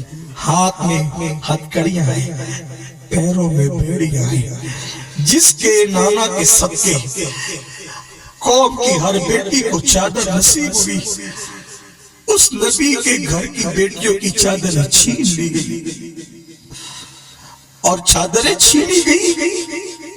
بی بی زینب نے کہا، بیبیوں تمہارے سر کی چادر چھین لی گئی، اپنے بڑے بالوں کو آگے کر لو اور اب اپنے بالوں سے پردہ کرو، اب بھی بے پردگی نہ کرو، اپنے چہرے چھپا لو۔ امام زین العابدین کی گردن میں پتھر کا ٹوک ڈالا گیا، بیمار چل نہیں سکتے، گلے میں توک ہے، ہاتھ میں ہتھکڑیاں، پیروں میں بیڑیاں، اور بیویوں کے اونٹوں کی رسیاں امام زین العابدین کے ہاتھ میں دی گئی۔ زین العابدین پاک رسی پکڑتے ہیں، کئی دن کے بیمارے کھڑا نہیں رہ جاتا تو بیٹھ جاتے ہیں۔ زین العابدین کے جسم پہ کوڑے برسائے، بلاخر آپ کو بھی سواری پہ بٹھا دیا گیا، اور یہ لٹا ہوا قافلہ چلا کہاں؟ دمشق، یزید کے دربار میں۔ یزید کے دربار میں قافلہ چلا تو ایک عورت کھانا لے کر آئی، ایک عورت کھانا لے کر آئی اور کہا، اے یتیموں، اے قیدیوں، اے مسافروں، یہ کھانا کھاؤ، یہ صدقے کا کھانا ہے، نیاز کے طور پہ بنائے، یہ صدقے کا کھانا ہے، نیاز کے طور پہ بنائی۔ کہا یہ صدقے کا کھانا، صدقہ کس کا صدقہ ہے؟ سیدہ زینب نے پوچھا، اس عورت نے پہچانا نہیں نا، کیونکہ ان کو خیال بھی نہیں تھا کبھی کہ نبی کا کھانا اس حالت میں آئے گا، جن کے گھر میں جبریل اجازت کے بغیر نہیں آتی، وہ خاندان نے کبھی ہاتھوں میں بیڑیاں، پیروں میں ہتھکڑیاں، دوپٹے چھینے ہوئے، پھٹے پرانے کپڑوں پر اس طرح گا، اور یہ تین ملت اس خاتون نے نہیں پہچانا۔ چھوٹے چھوٹے بچے قافلے میں تھے، ہاتھ میں بیڑیاں، پیروں میں بیڑیاں، ہاتھ میں۔ کہا یہ صدقہ ہے، صدقہ۔ کہا کس کا صدقہ ہے یہ؟ ہم لوگ صدقہ نہیں کھاتے۔ کہا تم قیدی مسافر ہو نا، یہ صدقہ قبول کرو۔ کہا کس کا صدقہ ہے؟ تو اس عورت نے کہا یہ میرے بادشاہ حسین کا صدقہ ہے، دعا کرو میرے بادشاہ کے لیے کہ اللہ میرے بادشاہ حسین کی عمر لمبی کرے۔ میں ان کے لیے صدقہ کرتی ہوں روزانہ جمعہ کے دن، ہر جمعہ کو، ہر روز جمعہ کو ان کا صدقہ کرتی ہوں۔ کہا کیوں کرتی ہوں صدقہ؟ کہا یہ میرا جو وجود دیکھ رہی ہو نا بی بی، یہ میرا وجود حسین کا صدقہ ہے، یہ میرا وجود حسین کا صدقہ ہے، اس لیے میں ان کا صدقہ نکالتی ہوں اور جمعہ کے دن اور دعا کرتی ہوں اور یتیموں کو، اسیروں کو، غریبوں کو کھلا کے کہتی ہوں میرے حسین بادشاہ کے لیے دعا کرو، اللہ ان کی عمر لمبی کرے۔ سب پوری بیویاں پھوٹ پھوٹ کے امام حسین کا نام سن کے رونے لگی، لیکن بی بی زینب کی ہمت تھی، کہنے لگی اے عورت، اے خاتون، یہ تیرا وجود حسین کا صدقہ کیسے ہے؟ تیرا وجود حسین کا صدقہ کیسے ہے؟ تو کہا بی بی میں بہت بیمار ہو گئی تھی، میرے باپ صحابی میں بہت بیمار ہو گئی تھی، مجھے حکیموں نے جواب دے دیا کہ یہ بچی بچے گی نہیں، مر جائے گی، یہ بچی بچے گی نہیں، مر جائے گی۔ میرے باپ مجھے اٹھا کر کے رسول اللہ کی بارگاہ میں لے گئے۔ بادشاہ حسین کی شان سنو، مولا حسین کی شان سنو۔ وہ بی بی زینب پاک نے پوچھا تیرا وجود میرے حسین کا صدقہ کیسے؟ کہا کہ جب میں اب حکیموں نے، طبیبوں نے جواب دے دیا یہ بچی بچے گی نہیں، اس کو لا علاج موضع ہے، تو میرے باپ اٹھا کے لے گئے حضور کی بارگاہ میں۔ حضور مسجد نبوی کے صحن میں بیٹھے تھے، میرے بابا نے مجھے حضور کے قدموں میں ڈال دیا اور کہا یا رسول اللہ، میری بیٹی کو حکیموں نے اور طبیبوں نے جواب دے دیا ہے، آقا میری بیٹی کو بچا لیجیے، آقا میری بیٹی کو بچا لیجیے، آقا میری بیٹی کو بچا لیجیے۔ ایسے میں میرے بابا نے دیکھا، مجھے بھی وہ منظر یاد ہے، مجھے بھی وہ منظر یاد ہے، میں دم توڑنے کے قریب تھی، میری آنکھیں کھلی تھی، میں نبی کا جلوہ دیکھ رہی تھی۔ ایسے میں نے دیکھا ایک چاند جیسا خوبصورت چہرے والا، پھول جیسا کھلا ہوا ایک ننھا سا بچہ آیا اور کود کر حضور کی گودی میں بیٹھ گیا۔ حضور نے اس کو دیکھا اور میرے بابا نے اس بچے کو دیکھا، تو اس وقت جب میرے بابا منت کر رہے تھے کہ میری بچی کو بچا لو، میرے آقا نے اس بچے سے کہا بیٹے حسین، بیٹے حسین اس بچی پہ اپنا ہاتھ لگا دے، بیٹے حسین اس بچی پہ اپنا ہاتھ لگا دے۔ بی بی اس بچے نے اپنا ہاتھ میرے جسم پہ کیا لگایا، اس کے ہاتھ کی برکت سے اللہ نے مجھے شفا دے دی اور مجھے نئی زندگی دے دی۔ اس دن کے بعد سے میرے بابا کا معمول تھا کہ حسین کی وجہ سے مجھے زندگی ملی، نئی زندگی۔ تو میرے بابا نے مجھ سے کہا بیٹی ہر جمعہ اس شہزادے حسین کے نام سے غریبوں کو کھانا کھلایا کر اور دعا کروایا کر کہ تیری وجہ، تیری زندگی حسین کے صدقے میں ہے، تو اللہ حسین کو لمبی عمر دے۔ بی بی اس دن کے بعد سے ہر دن جمعہ کو میں صدقہ نکالتی ہوں حسین بادشاہ کے نام سے۔ بی بی آج بھی صدقہ لائی ہوں، کھاؤ یہ صدقہ، اور قیدیوں کی دعا قبول ہوتی ہے، اسیروں کی دعا قبول ہوتی ہے۔ میرے حسین کے لیے دعا کر دو کہ اللہ میرے حسین کی عمر کو لمبی کرے۔ بی بی زہرا پاک تڑپ گئی، کہا اب تیرا حسین دنیا میں نہیں رہا، وہ جو کٹا ہوا سر دیکھ رہی ہو نا وہی حسین کا سر ہے۔ اس کے حالات بگڑ گئے، وہ ہوش کھو بیٹھی کہ حسین پاک کا یہ انجام کیا لوگوں نے، لیکن مسلمانوں حسین پاک وہ والی ہستی ہے، ہاتھ لگا دے مردوں کو زندگی مل جائے۔ اور یہ روایت ماننے میں مجھے کوئی انکار نہیں ہے۔ جب ان کے بیٹوں کے بیٹوں کے بیٹوں کے بیٹا جب میرا گوشت ٹھوکر لگا کے مردہ زندہ کر دے، تو حسین کے لیے کسی کو نہیں جان دینا کیا بڑی بات ہے۔ حسین بہت بڑے بادشاہ ہیں، بڑے سخی ہیں، بڑے عظیم داتا ہیں، جو ان کے لیے قطرہ کرے وہ اس کے لیے دریا بہا دے۔ لیکن کوئی ان کا بنے، ان کا بننے کا ایک ہی طریقہ ہے، یزیدی کردار چھوڑ دو، حسینی کردار اختیار کرو۔ محرم میں حسین پاک کے نام پہ کوئی خرافات نہیں کرنا، جو خرافات کرتے ہو نہیں کرنا۔ اگر خرافات کرو گے تو دوسرے یزیدیوں کو تانا دینے کا موقع ملتا ہے، دیکھو سنی یہ خرافات کرتے ہیں، خرافات نہیں کرو۔ کیا کرو؟ تلاوت کرو، درود شریف کی کثرت کرو، شربت بنا کر امام کے نام پہ جتنا پلا سکتے ہو پلاؤ. کیوں؟ کیونکہ حدیث میں آیا ایک نے کتے کو پانی پلایا تو اللہ نے اس کو جنت دی. ارے نادان، جب کتے کو پانی پلانے پہ جنت ملتی ہے، حسین کے نام پہ شربت پلانے والوں کو جنت کیوں نہ ملے گی؟ اس لیے شربت کا اہتمام کرو. ڈھول تاشے نہیں بجانا، ناچنا کودنا نہیں کرنا، یہ سب مت کرنا. کچھ لوگ ڈھول تاشے بجاتے ہیں، کہتے ہیں کہ ہم محبت میں بجا رہے ہیں. میں کہتا ہوں آپ اگر محبت میں بجاتے ہو ڈھول، مجھے ایک جواب دے دو کہ تمہارے بیٹے کا اللہ نہ کرے، بد دعا کے لیے نہیں کہہ رہا ہوں، سمجھانے کے لیے کہہ رہا ہوں، اگر تمہارے جوان بیٹے کا انتقال ہوگا تو کیا تم اس دن ڈھول بجاؤ گے؟ بولو بجاؤ گے؟ نہیں نا. تو تمہارے بیٹے کی موت پہ تم ڈھول نہیں بجاتے. تو حسین کا تو کڑیل جوان 18 سال کا بیٹا شہید ہوا تھا، پھر تم ڈھول کیوں بجاتے ہو؟ یہ ڈھول بجانا حسینیت نہیں. ارے جن کی شادیوں میں ڈھول نہیں بجے ان کی شہادت پر کیسے ڈھول بجاتے ہو؟ اس لیے سنیوں اللہ کا واسطہ دیتا ہوں، خرافات مت کرو. محرم مناؤ، شریعت کے مطابق مناؤ، یزیدیوں کے مطابق نہ مناؤ. اور ایک یہ بات بھی کہتا ہوں، حسین کے نام پہ ماتم نہیں کرنا. سنی ماتم نہیں کرتا، اور ماتم نہیں سننا، ماتم نہیں دیکھنا، کیونکہ یہ سنیوں کا کام نہیں ہے. حضرت سرکار نظمی جو زیدی سید تھے انہوں نے کہا تھا حسین کا نام اور ماتم، حسین کا نام اور ماتم نہیں ہے اہل سنن کا شیوا. شہید مرتے نہیں ہے نظمی، قرآن اعلان کر رہا ہے ہمارے حسین زندہ ہیں، ہم ماتم کیسے کریں؟ اس لیے ماتم نہیں کرنا. اور بھی جو خرافات کرتے ہو خرافات نہیں کرنا. صحیح طور پہ محرم مناؤ. اللہ تعالی ہم سب کو توفیق عطا فرمائے. گفتگو کے درمیان اگر کوئی غلطی ہو تو اللہ معاف فرمائے. استغفر اللہ ربی من کل ذنب واتوب الیہ. اور آخری میں ایک اعلان کر دیتا ہوں، مجبور ہوں اس لیے کر رہا ہوں ایک اعلان، حالانکہ میں اس طرح کا اعلان نہیں کرتا. اور مجھے یہ میرے صوفیہ بزرگوں کی عادت معلوم ہے. صوفیہ نے فرمایا اگر بیمار پڑو تو اپنی بیماری چھپایا کرو. بیماری لوگوں کو بتانا نہیں، کیونکہ بیماری بتانا یار کی شکایت کرنے کے برابر ہے.